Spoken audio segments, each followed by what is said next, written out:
విజయమో వీర స్వర్గమో అన్నట్లు జూబ్లీహిల్స్ బరిలో తెగించి కొట్లాడుతూ ఉన్నాయి ప్రధాన పార్టీలు. ముచ్చటగా 3 పార్టీలు బరిలో కనిపిస్తున్న కాంగ్రెస్ బీఆర్ఎస్ మధ్య నువ్వా నేనా అన్నట్లుంది ఫైట్. ఏదన్నా అద్భుతం జరిగితే తప్ప బీజేపీకి ఛాన్స్ లేదన్నట్లుంది. సామాన్యుల నుంచి సంపన్నుల దాకా ఉండే జూబ్లీహిల్స్ ట్రెండ్ బీఆర్ఎస్ సిట్టింగ్ సీట్ను దక్కించుకుంటుందా? కాంగ్రెస్ కంటోన్మెంట్ మ్యాజిక్ రిపీట్ చేస్తుందా? కమలం పార్టీ ఊహ కందని సంచలనం సృష్టిస్తుందా? ఏం జరగబోతోంది హైదరాబాద్ నడిబొడ్డునున్న నియోజకవర్గంలో?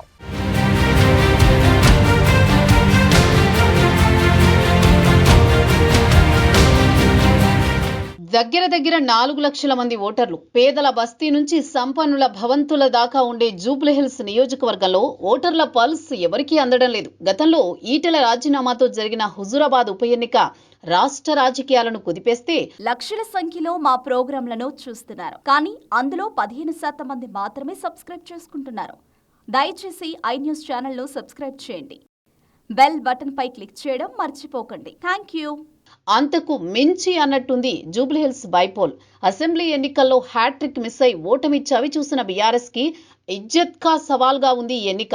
2 ఏళ్ల పాలనకు తోడు గ్రేటర్లో పట్టులేని కాంగ్రెస్ కి ఓ విధంగా ఈ ఎన్నిక రెఫరెండమే.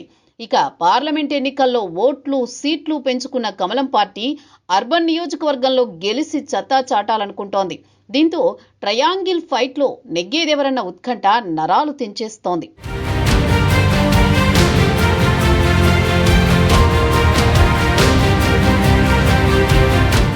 అసెంబ్లీ ఎన్నికల్లో ఓటమికి తోడు కల్వకుంట్ల కుటుంబంలో తలెత్తిన సంక్షోభంతో బీఆర్ఎస్ కి జూబ్లీహిల్స్ ఎన్నిక అగ్ని పరీక్షగానే ఉంది. పైగా ఇది ఆ పార్టీ సిట్టింగ్ సీటు.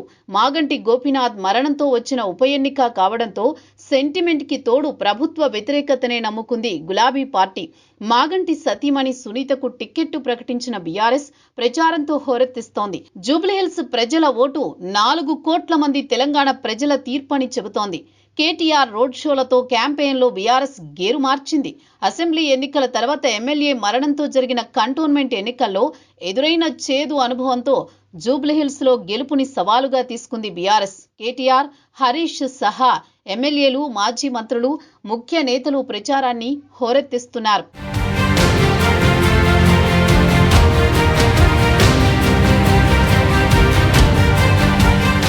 అసెంబ్లీ ఎన్నికల్లో ఓటమి తర్వాత ఫామ్ హౌస్ కే పరిమితమైన కేసీఆర్ ఉప ఎన్నిక ప్రచారానికి వస్తారో లేదో క్లారిటీ లేదు.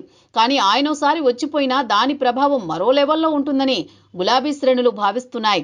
ఇప్పటికే బాకీ కార్డుతో కాంగ్రెస్ వైఫల్యాలను ఎండగడుతున్న బీఆర్ఎస్ తన ప్రచారంలో సెంటిమెంట్ ని కూడా జోడిస్తోంది. పాలనలో విఫలమైన కాంగ్రెస్ కి బుద్ధి చెప్పాలంటే జూబ్లీహిల్స్ లో ఓడించాలని ప్రచారం చేస్తోంది. మాట ముచ్చట కార్యక్రమంతో గల్లీల దాకా వెళుతోంది బీఆర్ఎస్.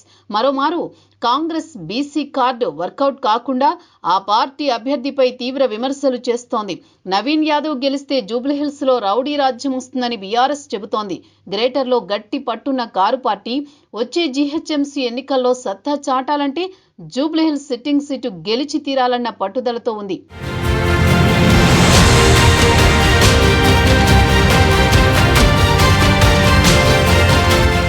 జిల్లాలో గెలిచిన రాజధాని నగరంలో పెద్దగా ప్రభావం చూపలేకపోయిన కాంగ్రెస్ పార్టీ జూబ్లీహిల్స్ లో జెండా ఎగరేయాలనుకుంటోంది. కంటోన్మెంట్ బైపోల్ గెలుపుతో గ్రేటర్లో ఓ సీటు కాంగ్రెస్ ఖాతాలో పడింది. దీంతో అదే ఊపులో జూబ్లీహిల్స్ లో కూడా గెలవాలన్న వ్యూహంతో ఉంది రేవంత్ టీము. బీసీ కార్డుతో బరిలోకి దిగిన కాంగ్రెస్ నియోజకవర్గంలో కీలకమైన మైనారిటీ ఓట్లపై ఆశలు పెట్టుకుంది. మంత్రులు, ఎమ్మెల్యేలను ఇప్పటికే ప్రచారానికి దించింది. ఇప్పుడు నేరుగా రేవంత్ రెడ్డి దిగిపోవడంతో కాంగ్రెస్ ప్రచారం ఊపందుకుంది. బీఆర్ఎస్, బీజేపీలు టార్గెట్ గా సాగుతోంది అధికార పార్టీ క్యాంపెయిన్. బీఆర్ఎస్ సెంటిమెంట్ ని తిప్పికొడుతూ కాంగ్రెస్ పీజీఆర్ ప్రస్తావన తెస్తోంది. పీజీఆర్ చనిపోయినప్పుడు బీఆర్ఎస్ పోటీ పెట్టిన విషయాన్ని గుర్తు చేస్తోంది. మరోవైపు బీజేపీ డమ్మీ అభ్యర్థిని పెట్టిందని విమర్శలు గుప్పిస్తోంది.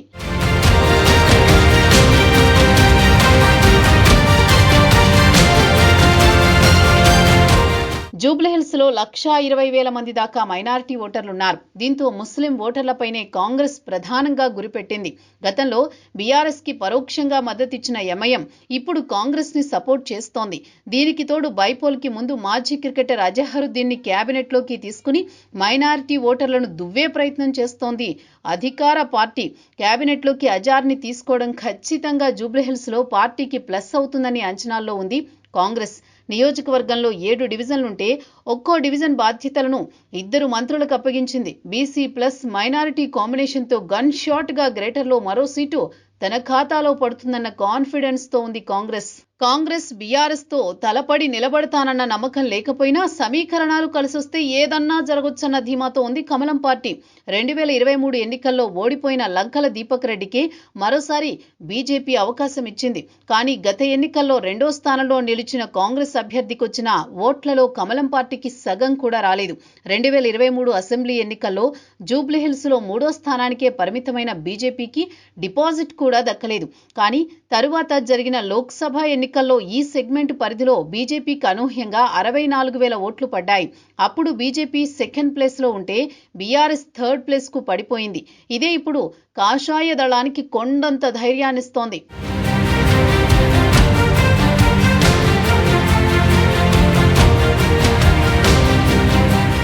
మైనారిటీ ఓట్లు కీలకమైన వాటిని కాంగ్రెస్ బీఆర్ఎస్ చీల్చుకుంటాయని, అదే సమయంలో తమకు గతంలో కంటే సానుకూల వాతావరణం ఉందని లెక్కలేస్తున్నారు కమలం నాయకులు.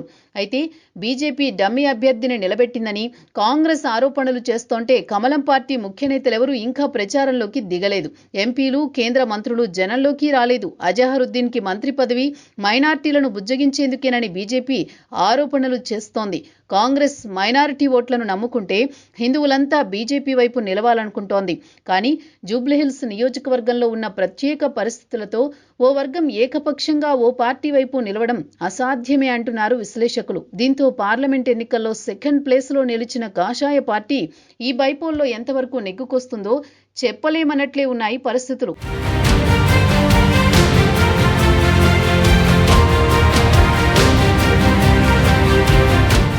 బస్తీలు, బడాబాబుల విలాస భవనాలు, పేద సంపన్న వర్గాల అడ్డాగా ఉన్న జూబ్లీహిల్స్లో ఓటర్ల మూడ్ అంతా ఈజీగా అర్థం కాదు.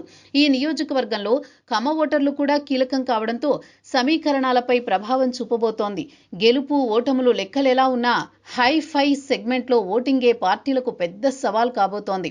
ఎందుకంటే జూబ్లీహిల్స్లో ఇప్పటిదాకా ఎప్పుడూ భారీగా పోలింగ్ నమోదైన దాఖలాలు లేవు. 45 నుంచి 50% కాస్త అటూ ఇటుగా తేలిపోతున్నాయి లెక్కలు. అయితే ఈసారి ఉప ఎన్నిక కాబట్టి ఓటింగ్ శాతం పెరగొచ్చన్న అంచనాలైతే ఉన్నాయి. ప్రస్తుతం అయితే కాంగ్రెస్, బీఆర్ఎస్ ప్రచారంలో పోటీ పడుతున్నాయి. ఆ విషయంలో బీజేపీ కాస్త వెనుకబడ్డట్టే కనిపిస్తోంది. ప్రచారాలు ఎలా ఉన్నా ప్రజల మూడ్ గెలుపోటములను నిర్ణయించబోతోంది. బీఆర్ఎస్సా, కాంగ్రెస్సా, ఆ రెండింటి మధ్య పోటీ బీజేపీకి ప్లస్సా అనే విషయం కొన్ని రోజుల్లో తేలబోతోంది.